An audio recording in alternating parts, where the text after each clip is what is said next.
एक छोटे से गांव सूरजपुर में एक गरीब किसान रहता था जिसका नाम था हरिराम। हरिराम बहुत मेहनती था, लेकिन किस्मत हमेशा उसका साथ नहीं देती थी। कई साल पहले उसकी पत्नी का देहांत हो गया था। पत्नी के जाने के बाद उसकी जिंदगी और भी कठिन हो गई। हरिराम की पहली पत्नी से एक बेटी थी, सीता। सीता बहुत ही संस्कारी, दयालु और भगवान में विश्वास रखने वाली लड़की थी। पत्नी के गुजर जाने के कुछ साल बाद हरिराम ने दूसरी शादी कर ली। उसकी दूसरी पत्नी का नाम था कमला। कमला से भी एक बेटी हुई, सुनीता। कमला बाहर से बहुत मीठी दिखती थी, लेकिन उसका दिल पत्थर का था। हरिराम बहुत ही गरीब था। वह 2 वक्त का खाना बड़ी मुश्किल से जूठा पाता था। एक दिन जब हरिराम अपने खेतों में काम करने चला जाता है, तब उसकी सौतेली माँ कमला सीता से कहने लगती है,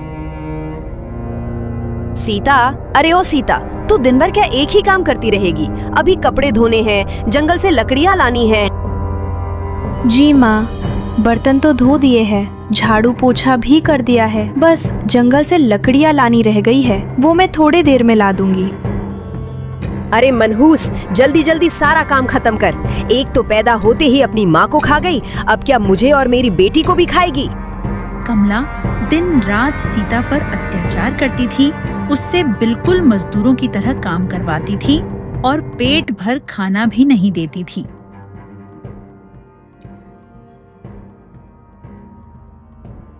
माँ, मुझे बहुत तेज भूख लगी है, सीता से बोलकर मेरे लिए कुछ अच्छा खाना बनवा दो।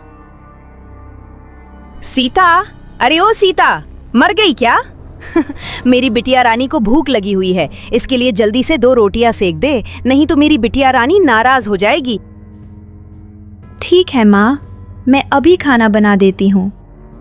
कुछ समय के बाद सीता खाना बनाकर सुनीता के पास लाती है। सुनीता अपनी माँ की तरह बहुत ही घमंडी और जिद्दी लड़की थी।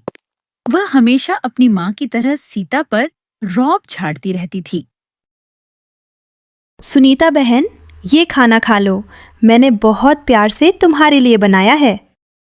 सुनीता खाना खाने लगती है, पर खाने में हल्का नमक तेज होने की वजह से वह खाना छोड़ देती है और अपनी माँ से कहने लगती है, अरे माँ, ये सीता ने जानबूझकर खाने में ज्यादा नमक डाल दिया ताकि मैं खाना ना खा सकूं। इतना सुनते ही कमला गुस्से से भर उठती है। वह थाली में रखा खाना उठाकर छकने लगती है और तेज आवाज में सीता को डांटने लगती है। अरे ओ लड़की, तुझे खाना बनाना भी नहीं आता है क्या? इतना नमक कौन डालता है खाने में? हमें तो लगता है तूने तो जानबूझकर इतना ज्यादा नमक डाला है ताकि मेरी बेटी खाना ना खा पाए। नहीं नहीं माँ, मैंने जानबूझकर नहीं किया है ये सब, शायद गलती से ज्यादा नमक पड़ गया होगा। अरे ओ मनहूस, तेरी इतनी हिम्मत की तू मुझसे जबान लड़ा रही है? रुक जा, आज शाम को तुझे खाना नहीं दूंगी। तूने मेरी बेटी के लिए इस तरह खाना बनाया, उसे कितनी दिक्कत हुई, बेचारी सुबह से भूखी थी। बेचारी सीता चुपचाप यह सब सुन रही थी। उसे समझ नहीं आ रहा था कि वह क्या बोले।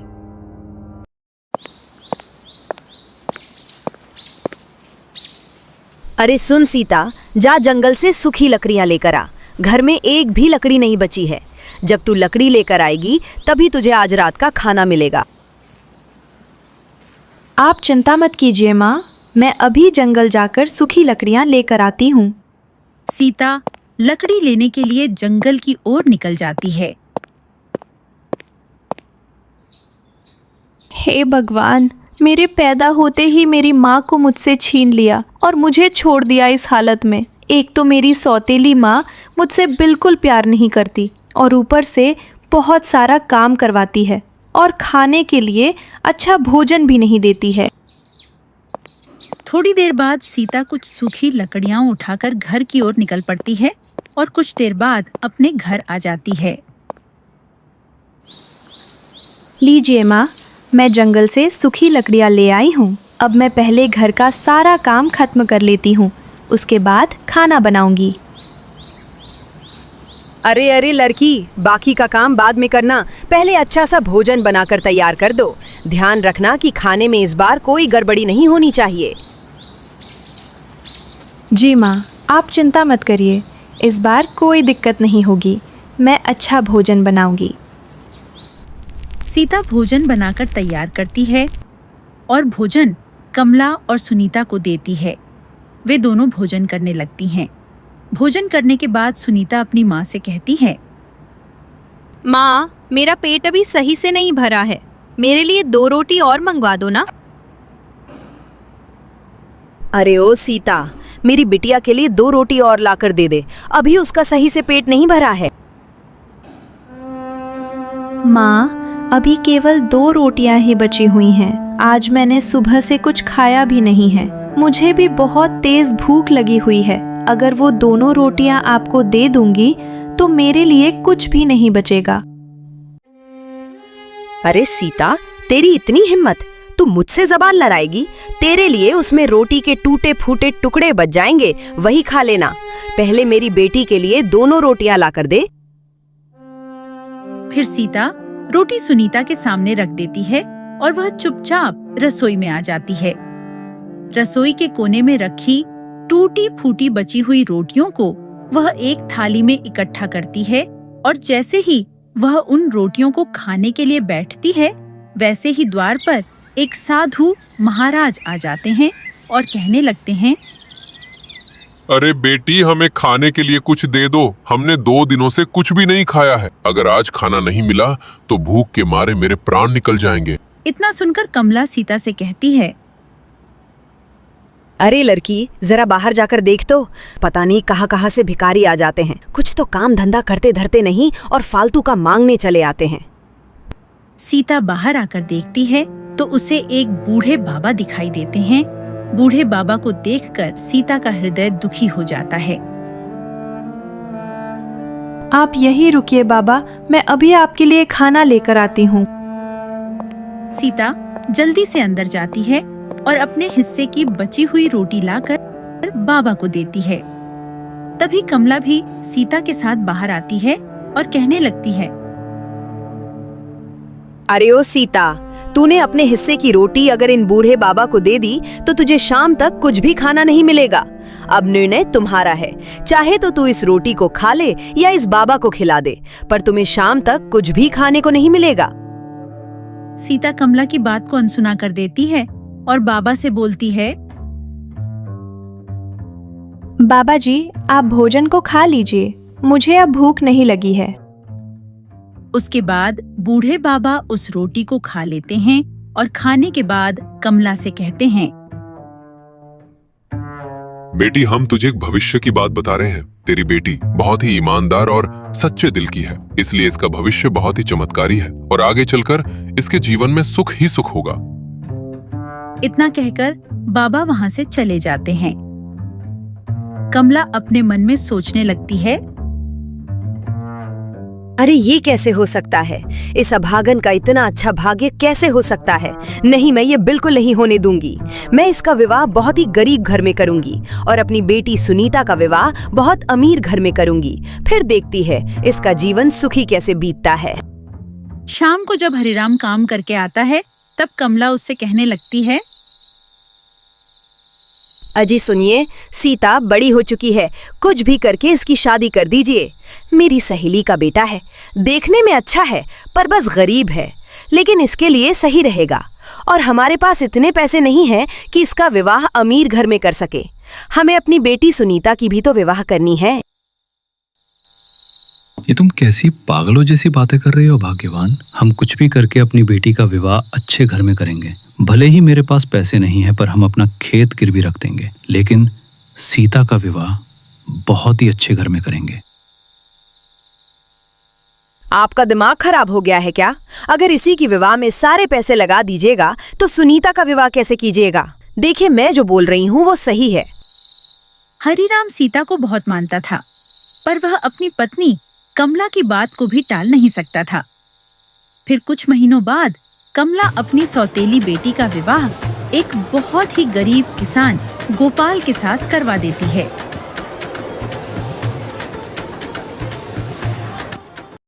गोपाल सीता को लेकर अपने घर आता है और सीता से कहता है, सीता, मुझे तुमसे कुछ बात करनी थी। हाँ हाँ, बोलिए, आपको क्या बात करनी है? देखो सीता, तुम्हें भी पता है हम कितने गरीब हैं। मैं तुम्हारी जरूरतें पूरी नहीं कर पाऊंगा। मैं तो तुमसे विवाह भी नहीं करना चाहता था, पर मेरी माँ तुम्हारी माँ की सहेली है, इसलिए मुझे विवाह करनी पड़ी। पर मैं तुम्हारी जिंदगी बर्बाद नहीं करना चाहता, इसलिए यही अच्छा रहेगा कि तुम किसी और से विवाह कर लो। अजी, ये क्या कह रहे हैं आप? आप तो मेरे स्वामी हैं। अब मेरा विवाह आपसे हो चुका है, इसलिए आपके अलावा मैं किसी और मर्द को नहीं जानती, और आइंदा ऐसी बात दोबारा मत कीजिएगा। मुझे एक बात समझ नहीं आ रही है, तुम्हारी माँ ने ये जानते हुए कि मैं कितना गरीब हूँ, फिर मुझसे विवाह क्यों करवा दिया? वह मेरी सौतेली माँ है। उन्हें मेरा सुख अच्छा नहीं लगता, इसीलिए उन्होंने मेरा विवाह आपसे करवा दिया। अब चाहे जो भी हो, मेरा विवाह तो आपसे हो चुका है, और अब इन सब फिजूल बातों का कोई मूल नहीं है। और एक बात आप याद रख लीजिए, आज से आप मेरे प्राणनाथ हैं और मैं आपके साथ ही रहूंगी, चाहे मुझे भोजन मिले या ना मिले। और आप ज्यादा मत सोचिए, भगवान जो भी करते हैं अच्छे के लिए ही करते हैं। इधर कमला अपनी बेटी से बातें कर रही थी। आज मेरे कलेजे को ठंडक मिली जब उस मनहूस की विवाह उस गरीब से हो गई। और क्या कह रहा था वो भिखारी कि उसका जीवन सुखी रहेगा? अरे जिसके पास खुद कुछ खाने के लिए नहीं है, वो क्या किसी और को सुखी रखेगा? भला इन भिखारियों की भी दुआ काम करती है।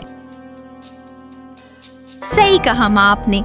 आपके होते हुए उस मनहूस की शादी अमीर घर में कैसे हो सकती थी? बहुत सही किया मैंने जो उसका विवाह उस घर में कर दिया। अब उसे सही से 2 वक्त की रोटी भी नहीं मिलती होगी। आई थी बड़ी सुख भोगने वाली, अब तो सुख भोगने के दिन मेरी बेटी सुनीता के हैं। मैं आज ही इस बारे में तेरे बाबा से बात करूंगी। शाम को जब हरिराम काम करके घर लौटता है, तब कमला उससे कहने लगती है, सुनिए जी, मुझे ऐसा लगता है कि हमारी बिटिया रानी अब बड़ी हो चुकी है। अब इसका भी विवाह कर देना चाहिए। इसका विवाह के लिए एक अच्छा घर ढूंढिए। लड़कों वाले के पास धन दौलत होनी चाहिए, ताकि मेरी बेटी को जरा सा भी दिक्कत ना हो। जब सीता की विवाह की बारी थी तब तुमने उसे गरीब घर में भेज दिया, और जब अपनी बेटी की बारी आई तब तुम्हें लड़के पैसे वाले चाहिए। फिर वही बात, मैं जितना बोल रही हूँ उतना कीजिए, नहीं तो अंजाम अच्छा नहीं होगा। देखिए, अब हमें धन दौलत की क्या जरूरत है? अपने जो खेत हैं वो सब गिरवी रख दीजिए और पैसा उधार ले लीजिए। हम लोग तो 2 वक्त का खाना जुटा ही लेंगे, लेकिन मेरी बेटी को कम से कम अच्छा घर तो मिल जाएगा। हरिराम न चाहते हुए भी सुनीता का विवाह गांव के व्यापारी रमेश से तय कर देता है। कुछ दिनों के बाद सुनीता का विवाह रमेश व्यापारी से हो जाता है। धीरे धीरे समय बीतने लगता है। सुनीता का आलसीपन दिन पर दिन बढ़ते ही जा रहा था। वह आलसी होने के साथ ही साथ बहुत ज्यादा घमंडी भी हो गई थी। वह एक भी काम न करके सब काम नौकरों से करवाती थी। ऐसे ही समय बीतता गया। लगभग 1 साल बाद सीता ने एक प्यारे से बेटे को जन्म दिया।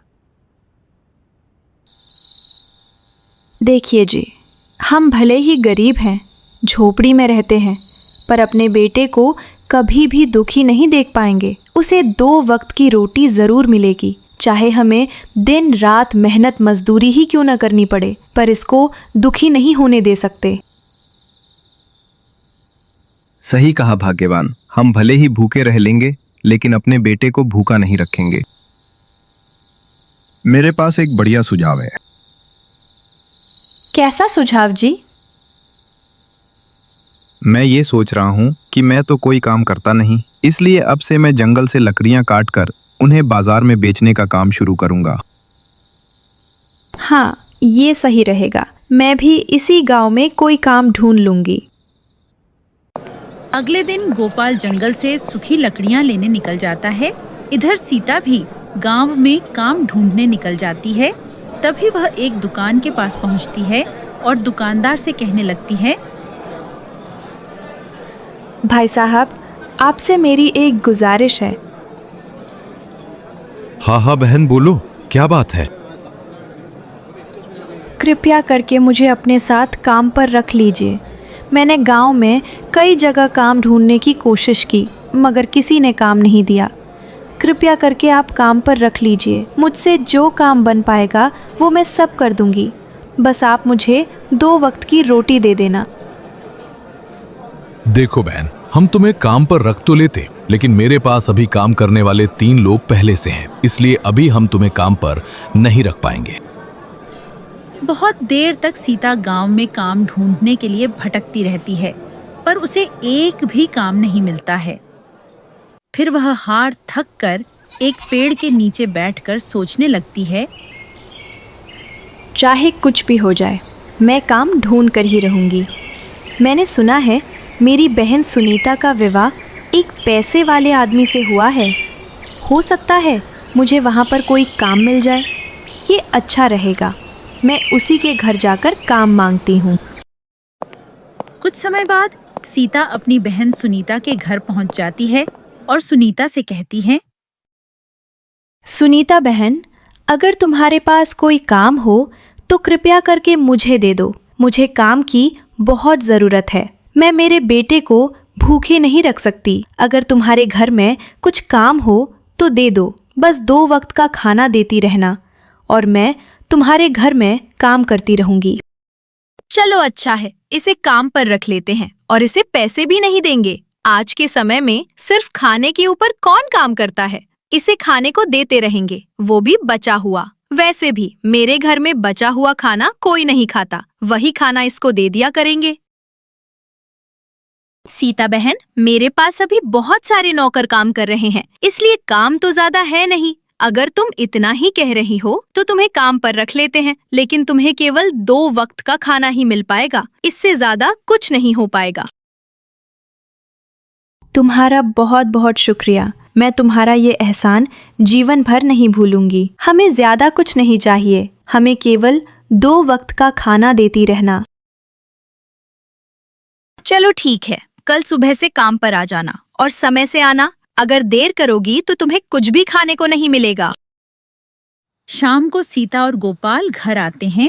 तब सीता गोपाल से कहती है, आज मैं अपनी बहन सुनीता के घर गई थी मदद मांगने। उनके घर में मुझे काम मिला है। अब मुझे समय से उनके घर पर काम करने जाना होगा। उन्होंने काम के बदले 2 वक्त का खाना देने के लिए बोला है। चलो अच्छा है, अब मैं भी जंगल से जल्दी लकड़ियां काट कर लाया करूंगा और बाजार में बेचा करूंगा, ताकि हमारा बेटा भूखा न सोए। और तुम चिंता मत करो भाग्यवान, सब कुछ जल्दी ठीक हो जाएगा। फिर तीनों लोग थोड़ा बहुत खा पी कर सो गए। अगली सुबह सीता काम पर जाने के लिए तैयार हो जाती है और जाते समय अपने बेटे से कहने लगती है, बेटा राहुल, तुम बाहर मत निकलना। मैं शाम तक वापस आ जाऊंगी और तुम्हारे लिए अच्छा अच्छा खाना लेकर आऊंगी। जी माँ, मैं कहीं नहीं जाऊंगा, बस आप जल्दी आना। ठीक है बेटा, मैं जल्दी आने की कोशिश करूंगी। सीता अपने छोटे बेटे को छोड़कर काम करने के लिए जाना तो नहीं चाहती थी, लेकिन गरीबी होने की वजह से उसे जाना पड़ता है। अच्छा बहन, तुम आ गई हो। चलो जल्दी जल्दी सारा काम निपटा दो, फिर बर्तन धोकर मेरे लिए समोसे बना दो। आज मेरा मन समोसे खाने का कर रहा है। ठीक है सुनीता बहन, मैं अभी बना देती हूँ। इतना कहकर सीता घर के काम करने लगती है। फिर रसोई में जाकर समोसे बनाने लगती है। थोड़ी देर बाद समोसे बनाकर तैयार कर देती है। सुनीता बहन, समोसे तैयार हो गए हैं, तुम आकर खा लो। सुनीता समोसे खाने लगती है। समोसे खाने के बाद सुनीता अपनी बहन सीता से कहती है, रुको बहन, अभी मैं तुम्हारे लिए कुछ लेकर आती हूँ। तुम अपने बेटे के लिए ले जाना। इतना कहकर सुनीता अपने कमरे के अंदर जाती है।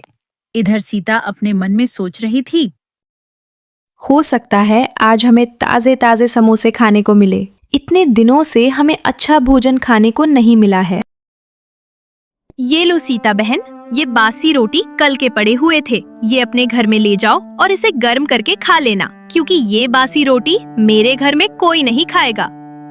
सीता यह देखकर बहुत दुखी होती है, पर वह सुनीता से कुछ नहीं कहती है। और बासी रोटी लेकर घर आ जाती है। तभी उसका बेटा सीता से कहता है, माँ, आज तो बहुत अच्छा भोजन मिला होगा। मुझे बहुत जोरों की भूख लगी है। चलो जल्दी खाना खाते हैं। इतना सुनकर सीता के आंखों में आंसू आ जाते हैं। वह अपने बेटे राहुल को देखकर बहुत दुखी होती है। फिर अपने आप से कहने लगती है, काश मेरे पास भी अच्छा भोजन होता तो मैं अपने बच्चे को अच्छे से खिला पाती, लेकिन आज उसे बासी रोटी ही खिलाना पड़ेगा। इतना कहकर सीता उन बासी रोटियों को गर्म करके प्याज और रोटी अपने बच्चे को खिलाती है।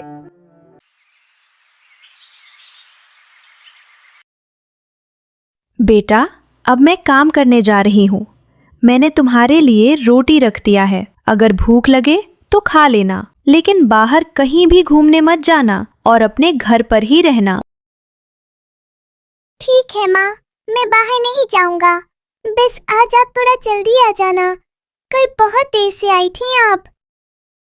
ठीक है बेटा, मैं जल्दी आने की कोशिश करूंगी और तुम्हारे लिए अच्छा भोजन भी लेकर आऊंगी। इतना कहकर सीता काम पर चली जाती है और थोड़ी देर बाद सुनीता के घर पहुंचती है। सुनीता सीता से कहती है,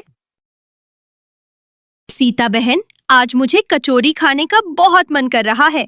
ऐसा करो, तुम झाड़ू पोछा करने के बाद हम लोगों के लिए कचौरी बना दो। ठीक है, मैं बना दूंगी। फिर सीता घर का सारा काम खत्म करने के बाद कचौरी बनाने लगती है। कचौरी बनाते बनाते सीता मन में सोचने लगती है, शायद आज मेरी बहन सुनीता हमें कचौरी खाने को जरूर दे दे। कितने दिनों से हमने कचौरी नहीं खाई है। अगर आज कचौरी मिल जाती है तो मैं अपने बेटे के लिए ले जाऊंगी, क्योंकि बहुत दिनों से उसने कुछ अच्छा नहीं खाया है। कुछ समय बाद वहां पर सुनीता आ जाती है और सीता से कहने लगती है, सीता बहन, जल्दी से हमारे लिए भोजन लगा दो, क्योंकि आज कचौरी देखकर हमसे रुका नहीं जा रहा है। भोजन करने के बाद सुनीता सीता से कहती है, रुको सीता, मैं तुम्हारे लिए खाने के लिए कुछ लेकर आती हूँ। तुम अपने बच्चे को खिला देना। सुनीता घर के अंदर जाती है और इधर सीता सोचने लगती है, शायद आज मेरी बहन सुनीता हमें कचौरी खाने को जरूर दे दे। कितने दिनों से हमने कचौरी नहीं खाई है। अगर आज कचौरी मिल जाती है तो मैं अपने बेटे के लिए ले जाऊंगी, क्योंकि बहुत दिनों से उसने कुछ अच्छा नहीं खाया है। सीता यह सब बातें सोच ही रही थी, तभी सुनीता कुछ पोटली में बंधा हुआ सामान लेकर आती है और सीता को देते हुए कहती है, सीता बहन, ये लो बासी समोसे। कल समोसे थोड़े ज्यादा बन गए थे, इसलिए बच गया था। और तुम्हें तो पता है कि मेरे घर में कोई बासी खाना खाता ही नहीं है। तुम्हारे लिए ये बिल्कुल सही रहेगा। और हाँ सीता बहन, कल दशहरे का त्योहार है, इसलिए हमारे यहाँ मिठाइयाँ बहुत ज्यादा बनाई जाती है। इसलिए कल सुबह काम पर जल्दी आ जाना। सीता मन ही मन बहुत दुखी होती है, पर कुछ कह भी नहीं पाती है और चुपचाप बासी समोसे लेकर घर आ जाती है।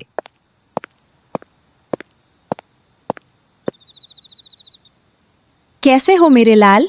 मैं तुम्हारे लिए समोसे लेकर आई हूँ। मैं अभी गरम करके लाती हूँ, फिर तुम आराम से खाना। सीता वही बासी समोसे को गर्म करके गोपाल और राहुल को देती है। फिर सब लोग बासी समोसे खाकर सो जाते हैं।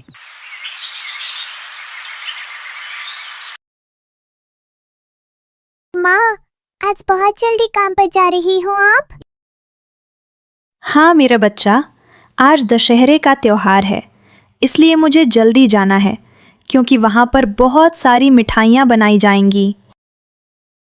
तो माँ, मेरे लिए भी मिठाइयाँ लेकर जरूर आना। मुझे भी खाना है, क्योंकि बहुत दिनों से मुझे कोई भी मिठाई खाने को नहीं मिली है। हाँ हाँ मेरे लाल, आज तो ज़रूर ही मिठाई मिलेगी, क्योंकि आज त्योहार का दिन है, इसलिए बहुत सारी मिठाइयाँ बनाई जाएंगी, तो तुम्हारे लिए ज़रूर मिल जाएगी। सीता बहन, घर का सारा काम जल्दी जल्दी कर दो। आज त्योहार का दिन है, इसलिए मुझे घर में एक भी गंदगी नहीं चाहिए। सारे बर्तन धो दो और बाहर भी झाड़ू लगा देना और उसके बाद मिठाइयाँ बनाना शुरू कर दो। आज बहुत सारी मिठाइयाँ बनाई जाएंगी। ठीक है, मैं अभी फटाफट काम निपटाकर मिठाइयाँ बनाना शुरू करती हूँ। सीता सारे काम करके मिठाइयाँ बनाने लगती है। कुछ समय बाद बहुत अच्छी अच्छी ढेर सारी मिठाइयाँ बनाकर तैयार कर देती है। तभी रसोई में सुनीता आ जाती है। वाह बहन, तुमने तो कमाल कर दिया। तुम तो बहुत अच्छी मिठाइयाँ बना लेती हो। इन मिठाइयों से तो बहुत ही अच्छी खुशबू आ रही है। ऐसा करो, जल्दी से सबके लिए मिठाई और खाना एक साथ लगा दो। मुझसे अब रुका नहीं जा रहा है। सुनीता खाना खाने के बाद सीता से कहती है, सीता बहन, थोड़ी देर रुको, मैं तुम्हारे लिए कुछ खाने के लिए लेकर आती हूँ। अपने बच्चे को खिला देना, उसे बहुत दिनों से मीठा खाने को नहीं मिला होगा। इतना सुनकर सीता के मन में खुशी के लड्डू फूट पड़ते हैं और वह सोचने लगती है, भगवान इतना निर्दयी थोड़ी ना होते हैं। आखिर उन्हें मुझ पर दया आ ही गई। आज मेरी बहन मेरे बच्चे के लिए मिठाइयाँ देगी और हम सब लोग अपना दशहरा अच्छे से मना पाएंगे, क्योंकि मेरे पास इतना पैसा नहीं है कि हम खुद दशहरा मना सकें। इसलिए हो सकता है मेरी बहन ने मुझ पर दया करके मेरे लिए मिठाइयाँ लेने गई हो। तभी सुनीता पोटली में कुछ बांध कर लाती है और सीता को देते हुए कहती है, बहन, इसमें शक्कर है, इसे अपने बच्चे को खिला देना। वैसे भी आज त्योहार है तो तुम्हारे लिए मीठा भी हो जाएगा। ये सुनीता तो बहुत ही पत्थर दिल की है। इसके अंदर इंसानियत नाम की कोई चीज़ नहीं है। अरे, आज तो दशहरे का त्योहार है, कम से कम थोड़ी मिठाई ही दे देती जिससे मेरा त्योहार अच्छे से मन जाता। अब इससे मैं कुछ कह भी नहीं सकती। अगर कुछ कहा तो मुझे ये काम से भी निकाल देगी। इसलिए सीता अपनी बहन से कुछ नहीं कहती और वह चुपचाप शक्कर लेकर अपने घर आ जाती है। माँ, आज तो दशहरा है, बहुत अच्छी अच्छी मिठाइयाँ लाई होगी ना? मुझे जल्दी से दो ना, मुझे बहुत जोर से भूख लगी है। अपने बेटे की बात सुनकर सीता के आंखों में आंसू आ जाते हैं। भगवान, तू मेरी इतनी परीक्षा क्यों लेता है? मैंने तेरा क्या बिगाड़ा है जो तू मेरी इतनी कड़ी परीक्षा ले रहा है? कम से कम आज के तो दिन मेरे बेटे की इच्छा पूरी कर देते।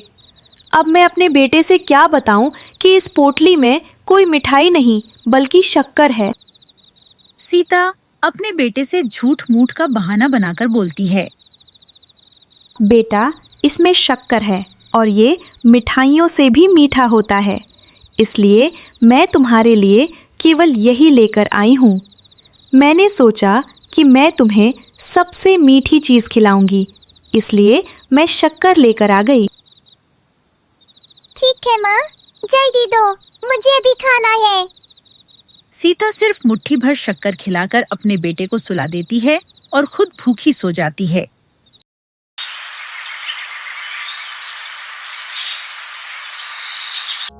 सही से खाना नहीं मिल पाने के कारण गोपाल की तबीयत बहुत खराब हो जाती है। अजी, आज मैं काम करने नहीं जाऊंगी। मैं आपको ऐसी हालत में छोड़कर नहीं जा सकती। ये तुम कैसी बातें कर रही हो भाग्यवान? मेरी भी तबीयत ठीक नहीं है और अगर ऐसे में तुम काम करने नहीं जाओगी तो हम अपने बेटे को क्या खिलाएंगे? आप ही बताइए मैं क्या करूं? मैं ऐसी परिस्थिति में आपको अकेले छोड़कर कैसे जाऊं? मुझे कुछ नहीं होगा सीता, तुम सिर्फ हमारे बेटे के बारे में सोचो और आज काम पर चले जाओ। कम से कम उसे तो आज रात की भोजन मिलेगी। ठीक है, मैं जल्दी आने की कोशिश करूंगी। मेरा लल्ला, तुम अपने पिताजी का ख्याल रखना। मैं जल्दी घर आने की पूरी कोशिश करूंगी। इतना कहकर सीता सुनीता के घर जाने के लिए निकल जाती है। कुछ ही देर में सीता सुनीता के घर पहुंच जाती है और सुनीता से बोलती है, सुनीता बहन, आज मेरे पतिदेव की बहुत तबीयत खराब है, इसलिए हमें कुछ पैसों की जरूरत है। तुम हमें कुछ पैसे उधार दे दो, हम थोड़े दिन के बाद तुम्हारा सारा पैसा चुकता कर देंगे। अरे ये सीता तो खुद बेकारण है, ये मेरे पैसे कैसे वापस देगी? ऐसा करती हूँ, कुछ बहाना बना देती हूँ। अरे सीता बहन, इस समय तो मेरे घर में 1 भी रुपए नहीं है, क्योंकि आज मेरे पतिदेव पड़ोस के गांव में एक जमीन खरीदने के लिए गए हुए हैं और वो सारा पैसा अपने साथ ले गए हैं, इसलिए मैं तुम्हारी कोई मदद नहीं कर सकती हूँ। कैसी छोटी बहन है मेरी, जरा सा भी दिल नहीं पसीजा इसका। इस कठिन घड़ी में जब मुझे पैसों की सबसे ज्यादा जरूरत है, तब भी मेरी मदद करने से इनकार कर रही है। अब इससे और क्या उम्मीद रखूं मैं एक बार इससे भोजन मांगकर देखती हूँ। शायद कुछ खाने के लिए ही कुछ दे दे। हम तो जैसे तैसे भूखे रह लेंगे, लेकिन मेरा बच्चा वो कैसे भूखा रहेगा? बहन, तो कम से कम हमें खाने के लिए ही कुछ दे दीजिए। मेरे बच्चे ने कल से कुछ भी नहीं खाया है। देखो सीता बहन, भोजन तो हम तुम्हें दे ही देंगे, लेकिन एक शर्त है, आज का खाना तुम ही बनाओ, उसके बाद ही हम आपको खाना देंगे। फिर सीता ऐसी मजबूर परिस्थितियों में जल्दी जल्दी सुनीता का सारा भोजन बनाकर तैयार कर देती है। बहन रुको, मैं तुम्हारे लिए कुछ खाने के लिए लेकर आती हूँ। चलो, इस गंभीर स्थिति में मेरी बहन आज मुझे ताज़ा भोजन तो दे ही देगी।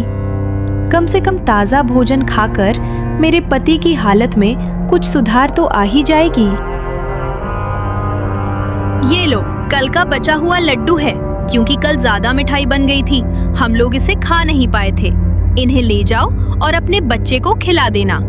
इस परिस्थिति में तुम्हारे बच्चे को भूखा नहीं रहना पड़ेगा। अरे ये कितनी बेरहम दिल की है। इसे मेरे ऊपर नहीं पर मेरे बच्चे के ऊपर ही कुछ दया आ जाती। कम से कम इस गंभीर स्थिति में आज तो ताज़ा भोजन दे देती। सीता कुछ नहीं बोलती है और चुपचाप घर आ जाती है। सीता पूरे गांव में मदद मांगने के लिए घूमती है, पर उसकी कोई भी मदद नहीं करता है। फिर सीता एक पेड़ के नीचे बैठकर फूट फूट कर रोने लगती है। शाम तक वह हिम्मत जुटाकर घर आती है और अपने पति से कहती है, अजी आप चिंता मत कीजिए, मैं कुछ न कुछ करके आपको ठीक करके ही रहूंगी और आपका इलाज जरूर करेंगे। अरे भाग्यवान, तुम बिल्कुल भी चिंता मत करो। तुम हमारे बच्चे को अच्छे से पाल पोष कर बड़ा करो और हमारी चिंता बिल्कुल मत करो। शायद मेरी जिंदगी अब ज्यादा दिन नहीं बची है। प्राणनाथ, आप ये कैसी बेतुकी बातें कर रहे हैं? भगवान हम गरीबों की मदद जरूर करेगा। इस गांव में एक भी इंसान नहीं है, सब के सब राक्षस भरे हैं और इन राक्षसों से क्या उम्मीद रख सकते हैं? एक भगवान ही होता है जो सबकी मदद करता है। मैंने सुना है कि इसी गांव में एक पुराना मंदिर है जहां लोग दान धर्म करने आते हैं। चलिए वहीं पर भीख मांगते हैं, हो सकता है कोई थोड़े बहुत पैसे दे दे तो उन पैसों से आपका इलाज करवा देंगे और आप जल्दी ही ठीक हो जाएंगे। इतना कहकर सीता अपने पति गोपाल और अपने छोटे बेटे को अपने साथ लेकर उस पुराने खंडहर मंदिर की तरफ जाने लगती है और कुछ देर बाद वह उस मंदिर के पास पहुंच जाती है। बेटा, तुम अपने पिता के साथ रहकर उनका ध्यान रखो। मैं मंदिर के अंदर जाकर भगवान से प्रार्थना करके आती हूँ। इतना कहकर सीता मंदिर के अंदर चली जाती है और अपने दुखों को सोचकर फूट फूट कर रोती है और भगवान से कहती है, प्रभु, मुझसे क्या गलती हो गई जो आप मुझे इतनी कड़ी सजा दे रहे हैं? मुझे पता है मेरे पति की तबीयत कैसे खराब हुई है। मेरी बहन हमारे लिए रोज भोजन बासी खाना देती थी, जिसको खाने के वजह से तबीयत खराब हुई है। मेरे पास आपको भोग चढ़ाने के लिए कुछ भी नहीं है, इसीलिए मेरी बहन ने जो लड्डू दिए थे वही मैं आपको चढ़ा रही हूँ। आप जब इस लड्डू को खाएंगे तब जाकर आपको मालूम चलेगा कि हम गरीबों की क्या हालत होती है। बेटे, तुम चिंता मत करो, भगवान तुम्हारी परीक्षा ले रहे थे और तुम उस परीक्षा में पास हुई हो। कुछ समय के बाद तुम्हारा भाग्य बदलने वाला है। सीता को अपने कानों पर विश्वास नहीं होता है। फिर भी वह भगवान में विश्वास करके अपने पति गोपाल के साथ मंदिर के बाहर भीख मांगने बैठ जाती है। भीख मांगते मांगते शाम हो जाती, इसीलिए वो तीनों वहीं मंदिर के अंदर सो जाते हैं।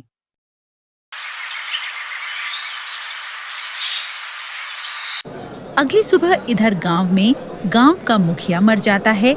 गांव में एक प्रथा थी कि अगर गांव का मुखिया मर जाए और उसका कोई पुत्र न हो तो ऐसी स्थिति में मुखिया वही व्यक्ति बनता था जो सूर्य की पहली किरण के साथ उस पुराने मंदिर के पास मिलता था। उसी व्यक्ति को नया मुखिया घोषित कर दिया जाता था। अगले सुबह गांव में सभी बुजुर्ग जमा होकर नया मुखिया बनाने के बारे में बात करने लगते हैं। चलो भाइयों, चलकर देखते हैं, जो भी उस पुराने मंदिर के पास मिलेगा उसे हम मुखिया बना देंगे।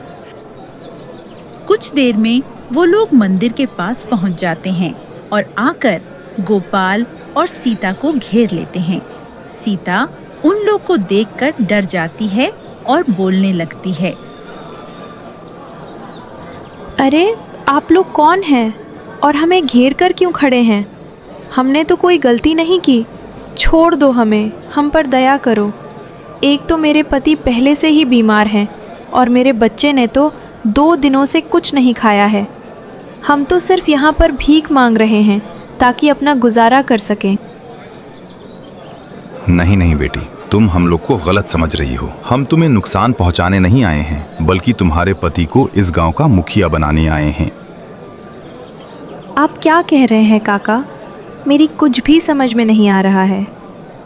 फिर गांव वाले सीता और गोपाल को सारी बात समझाते हैं। फिर वो लोग गोपाल को उस गांव का मुखिया बना देते हैं। गोपाल अब बड़े ही न्याय और बुद्धिमानी से मुखिया का कार्यभार संभालने लगता है। धीरे धीरे समय बीतने लगता है। गांव में सुख शांति का वातावरण फैल जाता है और वो लोग सुखी से अपना जीवन यापन करने लगते हैं।